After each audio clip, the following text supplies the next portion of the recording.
Hello viewers, JavaScript A to Z tutorial সিরিজে সবাইকে স্বাগতম।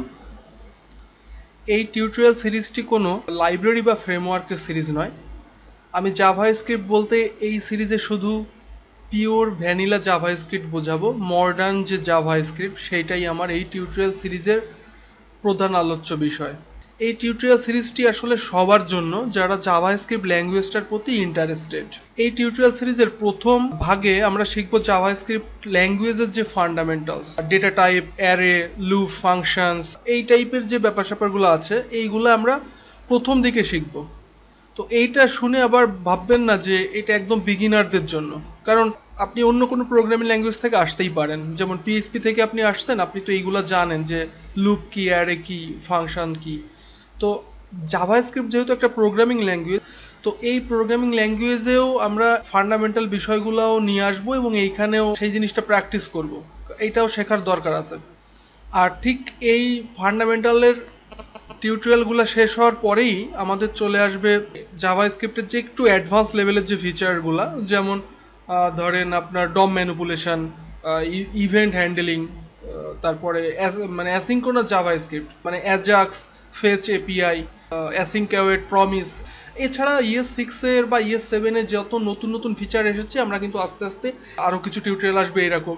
এরপরে আসবে অবজেক্ট ওরিয়েন্টেড প্রোগ্রামিং এর যে কনসেপ্ট, অবজেক্ট ওরিয়েন্টেড কনসেপ্ট, সেখানে আমরা ইএস 5 যে প্রোটোটাইপিং যে স্টাইলটা ওইটা ফলো করব। আবার ইএস 6 মানে ক্লাস, ইএস 6 ক্লাস এটাও ফলো করব।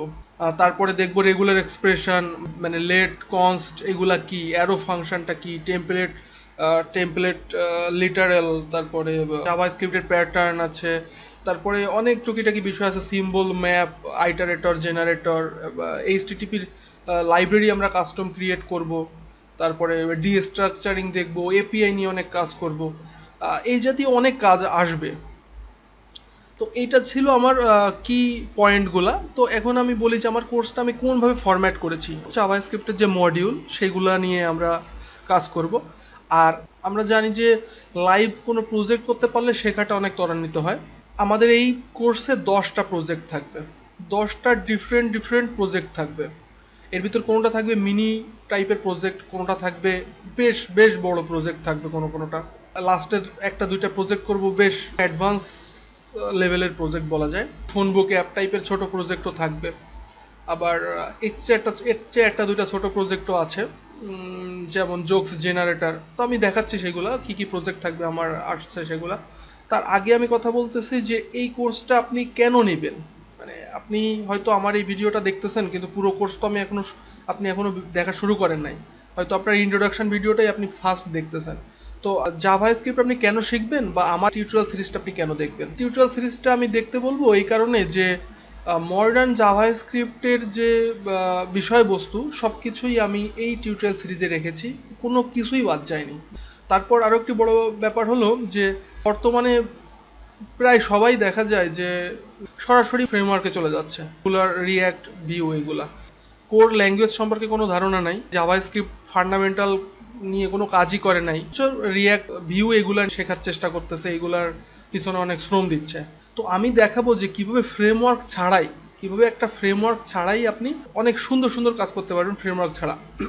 আর এই আমার কোর্সটা করার পরে যখন আপনি ফ্রেমওয়ার্কে যাবেন, তখন আপনার কাছে ফ্রেমওয়ার্কটা একেবারে ইজি মনে হবে যে সবই তো আমি জানি। আর আন্ডার দ্য হুড কি ঘটতেছে, মানে পেছনে কি ঘটতেছে সেটা আপনি খুব সহজে বুঝতে পারবেন যে এই ফ্রেমওয়ার্কটা আসলে করতেছে কি। সাপোজ আপনি সিএসএস এর কিচ্ছু পারেন না, আপনি ওই স্টাইল টেস্টাইল কিচ্ছু লিখতে পারেন না, আপনি পারেন খুব ভালো বুটস্ট্র্যাপ। তাহলে এবার চিন্তা করেন আপনার কত বড় একটা গ্যাপ থেকে যাচ্ছে। অথচ আপনি যদি খুব ভালো সিএসএস এ দক্ষ হতেন, সিএসএস এর সব প্রপার্টি সম্পর্কে আপনার ভালো ধারণা আছে, তারপরে যদি বুটস্ট্র্যাপে যাইতেন, তাহলে কিন্তু আপনি খুব ইজিলি বুঝতে পারতেন যে বুটস্ট্র্যাপ যে ক্লাসটা লিখতেছে এর বিহাইন্ড দ্য সিনে কি ঘটতেছে, সিএসএস এ কি ঘটতেছে। আমি টেক্সট ড্যাশ সেন্টার নামে একটা ক্লাস লিখে দিচ্ছি, তো এতে কি হচ্ছে, এতে কিন্তু এই ক্লাসের আন্ডারে ভেতরে সিএসএস ফাইলে কিন্তু লেখাই আছে যে টেক্সট অ্যালাইন সেন্টার। আপনি এটা জানলে আপনার কাছে মজা লাগবে বা আপনার মেমোরিতে এটা সেভ থাকবে বেশি যদি আপনার পিছনেটা জানা থাকে।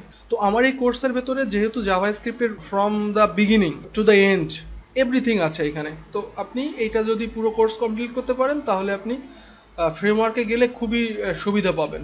ES6 এর যে ফিচারগুলো এগুলো অনেক সময় অনেক মডার্ন ব্রাউজারে তো সাপোর্ট করে, অনেক ব্রাউজারে সাপোর্ট নাও করতে পারে বা করে না এখন 100% ব্রাউজারে এখনো সাপোর্ট করে না।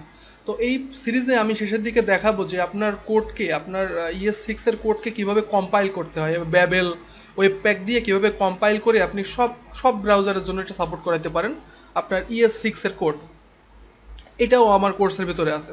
আসলে বেশ সাজিয়ে গুছিয়ে আমি একটা কোর্স করতে যাচ্ছি, কিছুই বাদ দেওয়ার আমার ইচ্ছা নাই। যেগুলা খুব দরকার এবং জানা দরকার সেই টাইপের জিনিসপত্র আমি এই কোর্সের ভিতর রেখেছি। দেখেন এখানে basic and fundamentals, data type, let, const, variable, functions, conditionals, loops, object literal, array, etc. আমি এটা বলেছি অলরেডি। ডম ম্যানিপুলেশনের এভরিথিং থাকবে, অবজেক্ট ওরিয়েন্টেড প্রোগ্রামিং দুইটা ওয়েতে আমরা আলাদা আলাদাভাবে একদম ডিটেলস দেখব অবজেক্ট ওরিয়েন্টেড প্রোগ্রামিং। তারপরে অ্যাসিঙ্ক অ্যাওয়েট। আচ্ছা, আর একটা জিনিস যেটা একটা খুব মজার জিনিস করব সেটা হলো আমরা যে jQuery অ্যাজাক্স ইউজ করি, অ্যাজাক্সের জন্য jQuery একটা লাইব্রেরি লিখে রেখেছে। তো আমরা এরকম নিজেরাই লাইব্রেরি বানাবো এই সিরিজের ভেতরে আমরা নিজেরাই লাইব্রেরি বানাবো। তারপরে ES 2015 এর যে arrow functions, template, string generator, iterator, map, sets, symbol, এই সব কিছু দেখব। তারপরে ডিজাইন প্যাটার্ন, জাভাস্ক্রিপ্টের ডিজাইন প্যাটার্ন, এরর হ্যান্ডেলিং, যেটা মানে ফন্ট ভ্যালিডেশন, রেগুলার এক্সপ্রেশন, এই সব কিছু আমরা দেখব। তারপরে এর সাথে সাথে 10টা প্রজেক্ট তো অবশ্যই থাকবে এর ভেতরে। আচ্ছা, এবার আসি এই 10টা প্রজেক্ট আসলে কি কি থাকবে এখানে। তো আমি চেয়েছি যে ছোট ছোট প্রজেক্টের মাধ্যমে আমি ধরেন 5টা টিউটোরিয়াল হলো, আমার data type, let, const, variables, ফাংশনের পরে থাকলো, কন্ডিশনালের পরে থাকলো, লুপের পরে থাকলো। এই 5-7টা টিউটোরিয়ালের পরে ঠিক একটা প্রজেক্ট চলে আসলো যে task manager, loan calculator, number guessing game, এই টাইপের একটা প্রজেক্ট এর একটা সিরিজের পরে চলে আসবে। ডম ম্যানিপুলেশন আমরা দেখলাম, ঠিক তারপরে চলে আসলাম নাম্বার গেজিং গেমে। ঠিক আছে, এরকমই হবে। তারপরে অবজেক্ট ওরিয়েন্টেড যে শিখবো, তারপরে একটা বুক লিস্টিং অ্যাপ বানাবো। এখানে আমরা করব ওই যে লোকাল স্টোরেজে ডাটা কি করে সেভ করতে হয়, আমার যে ব্রাউজারে যে লোকাল স্টোরেজ থাকে সেখানে কি করে ডাটা সেভ করতে হয়, এই সব দেখবো আর কি এই সব প্রজেক্টে। তারপরে অবজেক্ট ওরিয়েন্টেড প্রোগ্রামিং যে শিখবো, তারপরে যে আমরা প্রজেক্টটা করবো সেটা হলো বুক লিস্টিং অ্যাপ। তারপরে একটা মানে মিনি অ্যাপ আছে, মিনি প্রজেক্ট, সেটা হলো চাক নরিস জোকস জেনারেটর। এটা চাক নরিস হোক বা আপনার যে কোনো জোক জেনারেটর, যে কোনো এপিআই থেকে র্যান্ডমলি ডেটা জেনারেট করাটাই আমরা একটা প্রজেক্টের মাধ্যমে দেখবো, এটা মিনি প্রজেক্ট। আচ্ছা, তারপরে আছে HTTP লাইব্রেরি ক্রিয়েট করা। এটার 3টা প্রজেক্ট আছে এখানে একসাথেই, মানে 3ভাবে আমরা HTTP লাইব্রেরি ক্রিয়েট করব। কলব্যাক একবার ইউজ করব, ফার্স্টটাই কলব্যাক, প্রোটোটাইপ ইউজ করে কলব্যাক ইউজ করে প্রথমটা করব, তারপরে প্রমিস করব, তারপরটা অ্যাসিঙ্ক অ্যাওয়েট করব। গিটহাব ফাইন্ডার একটা অ্যাপস বানাবো, ওয়েদার দেখাবো, রিয়েল টাইম ওয়েদার।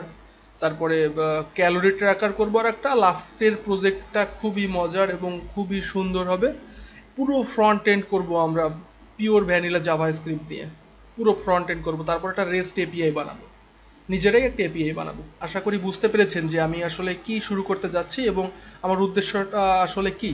অ্যাডিশনাল কিছু জিনিস আপনারা এমনিই শিখে যাবেন, সেটা হলো যেমন বুটস্ট্র্যাপ 4 মেইনলি ইউজ করব, আর ইউজ করব ম্যাটেরিয়ালাইজ সিএসএস। আমি ম্যাটেরিয়ালাইজ সিএসএসটা বেশি ইউজ করতে পছন্দ করি। তো এই প্রজেক্টগুলোর মধ্যে মানে 50% ম্যাটেরিয়ালাইজ ইউজ হবে, আর যেহেতু বুটস্ট্র্যাপটা ইউজ করাটা কুইক আর বেশিরভাগ সবাই মোটামুটি বুটস্ট্র্যাপে অভ্যস্ত, সুতরাং আমি বুটস্ট্র্যাপ ইউজ করব আর কি যতটা সম্ভব। আর কোড করব হলো ভিএস কোডে।